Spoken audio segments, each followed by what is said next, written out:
সাতক্ষীরার শ্যামনগরে খাবারের সঙ্গে অচেতন নাশক প্রয়োগ করে একটি পরিবারের স্বর্ণালংকার এবং নগদ টাকা চুরির ঘটনা ঘটেছে।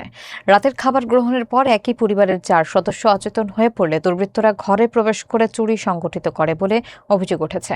বর্তমানে ভুক্তভোগীরা শ্যামনগর উপজেলার স্বাস্থ্য কমপ্লেক্সে চিকিৎসাধীন রয়েছেন। ঘটনাটিতে এলাকা জুড়ে চাঞ্চল্যের সৃষ্টি করেছে। বিস্তারিত দেখুন এসকে সিরাজের তথ্যচিত্রে।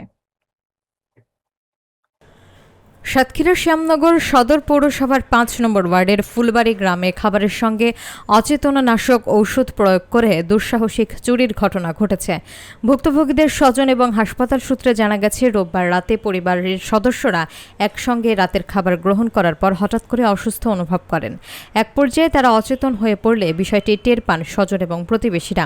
পরে দ্রুত তাদের উদ্ধার করে শ্যামনগর উপজেলার স্বাস্থ্য কমপ্লেক্সে ভর্তি করা হয়। হাসপাতালে চিকিৎসাধীন একই পরিবারের 4 সদস্য হলেন চিরঞ্জিত মণ্ডল, বিবেকানন্দ মণ্ডল, রবীন্দ্র মণ্ডল ও বেশ রানী মণ্ডল। চিকিৎসকরা জানিয়েছেন তারা এখনও পুরোপুরি সুস্থ হননি এবং আরও কিছু দিন চিকিৎসাধীন হতে পারে।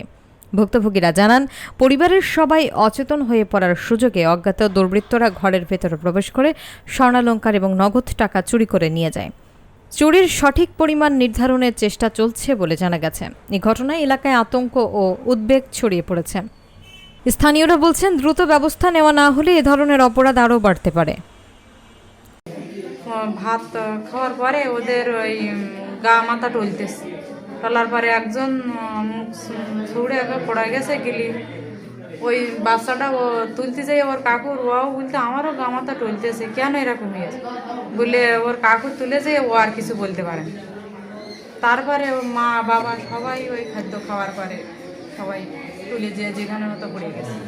স্প্রে করা হয়নি, হচ্ছে খাওয়ার সাথে মিশিয়ে দেওয়া হয়েছে। আচ্ছা, আপনারা কি কাউকে সন্দেহ করেন? না, এই ধরনের দেখতে পাইনি। দেখতে পাননি? এবার আস্তে আস্তে যখন আমি ঘরের পাশে গিয়ে দাঁড়ালাম, তখন আমি ওইখানে অচেতন হয়ে পড়ে গেলাম। তাই এরপরে আর কিছুই আমার মনে নেই।